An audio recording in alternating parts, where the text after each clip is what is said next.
Last Christmas is really evocative of music and films of the past, and yet really contemporary all at the same time. Mm-hmm. Can you talk about, what you really put into the film and?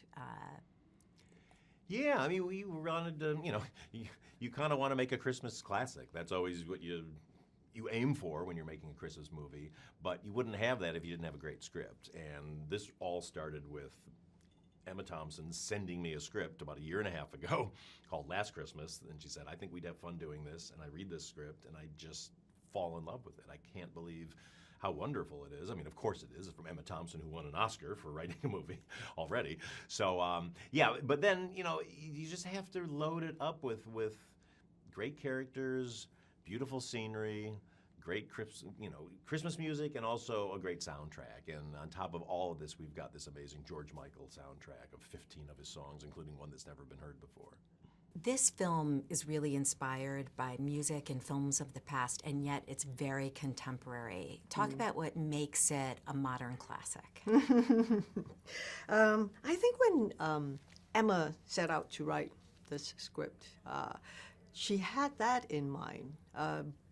We've seen all the classics, we've seen all this kind of things, and I think she wanted to deal with the certain issues of today that's very relatable as well, apart from the things about Christmas that we already love and want to be, when you watch a Christmas movie, I want to see love, I want to see family, I want to see all the things that are very relatable about Christmas. Here she deals with people who are far away from home, who have emigrated to England, for example. Like my character, Santa, she's from China, but she's determined to make London her new home and to be a successful businesswoman. So she goes full on, without deviation, and she's managed to do very well for herself. And then, of course, it's the Kate character and her whole family who's come in from Eastern Europe and not faring that well, especially a father who was a good lawyer in his own country, but when you come to a new place,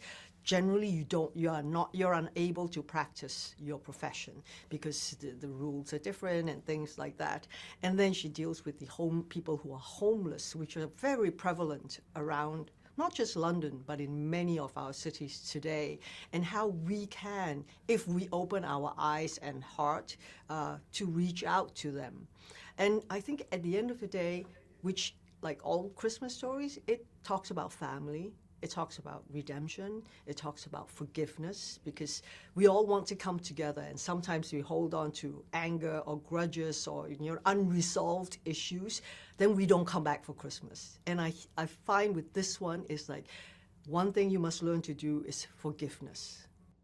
Now, am I correct that he knew about the project? Yeah, he, about 8 or 9 years ago, when the idea was first brought to Emma to do a movie based on Last Christmas, she knew George and actually talked with him, and she discussed what she wanted to do for the film, and he loved the idea, and homelessness was a big cause of his, and so he wanted to make sure that element was in the movie.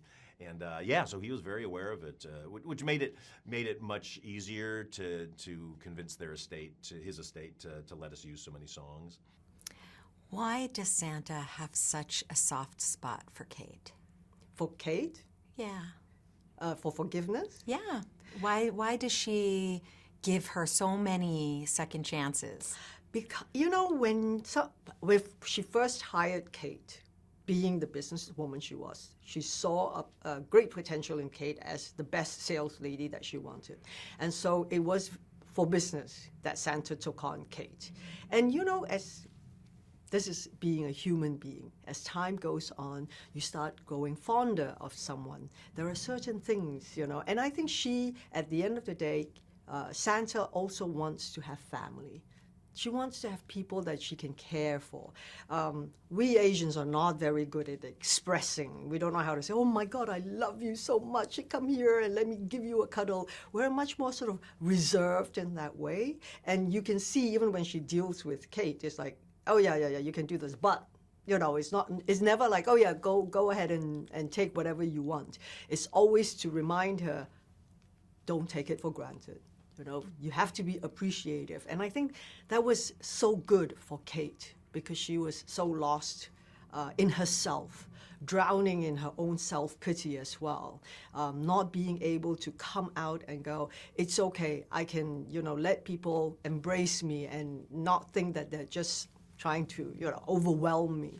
And that tough love between Kate and Santa was actually very heartwarming. And I think that was the reason why she wanted to keep forgiving her, no matter how atrocious she was at some point, because she really saw a potential of a really good human being and a potential for someone who could have great success as well in her life. Now, your cast is so phenomenal. Talk about your cast and the characters. Yeah, well, we've got Emilia Clarke, who you know from Game of Thrones, but you don't know this side of Emilia Clarke, that she's funny and she's a good physical comedian, and also as well as being an amazing actress. So she's our lead, plays Kate, a young woman whose life isn't going great at the moment. She's got a lot of issues, and she's sort of lashing out of the world a little bit, sort of a Scrooge-type character, if you will. And then she meets Henry Golding in the role of Tom, who's this just guy who loves life and is always telling her to look up and look around, stop looking at your phone, and just take in the world around you. And he sees something in her that she doesn't see in herself, and he just makes her a bit of a project for him to try to bring her out of her funk, if you will. And then you've got Michelle Yeoh, who plays her boss, Santa, who works at a year-round Christmas store called Yuletide Wonderful, who is very hard on Kate, Emilia's character, but also can't give up on her because she knows that there's a good person inside her. And then Emma Thompson plays her mother, who is overbearing and out of her mind and absolutely hilarious. There are so many elements to the film that are really contemporary, too. Can you talk about how important it was to make a contemporary classic? Yeah, you want movies to resonate with a modern audience. And while there's nostalgia in just the imagery of Christmas and all that, there's still issues that are very topical. I mean, everything from immigration to homelessness. This is kind of a story that's an immigrant story. It's her family. When we meet them, they've had to flee from former Yugoslavia years ago because of the war, and they've settled in London, but they don't feel like they fit in. What they were used to be able to do for their professions back there, they can't do here. And so the whole family is off kilter a little bit, and everybody's having angst because of it. And that's just a very modern, contemporary idea because so many people are displaced these days, and just dealing with everything that's going on in the world right now. And I just feel like this is a real nice antidote to make you realize and remember that everybody's in the same boat. We're all in the same situation.